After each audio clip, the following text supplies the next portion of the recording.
Raad die bal vat, hy altyd goeie terug aanval daarso, kom tot buitekant die kwartgebied, en nou Krieger wat daar lyk my bal vorentoe vat, mooi gedryf daarso deur die voorspelers van die Zululanders,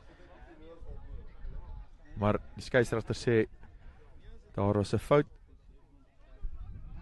en dit lyk of die assistent skeieregter aan die oorkant sy vlag uitgesteek het. Hy het iets gesien wat nie reg was daar nie, en hy praat daar met die skeieregter. Ja, daar was 'n goeie darteloopie deur Sakkie daar van die oorkant af. Ek dink dit maak altyd, as 'n afrigter, sit jy met jou hande in jou hare as jy van 'n strafskop af nie uitskop nie. Dit is fataal. Ja nee, daai is 'n ding wat veral afrigters die hoenders maak, as jy so kan sê, want jy het die voordeel om hom net uit te skop en die speler wil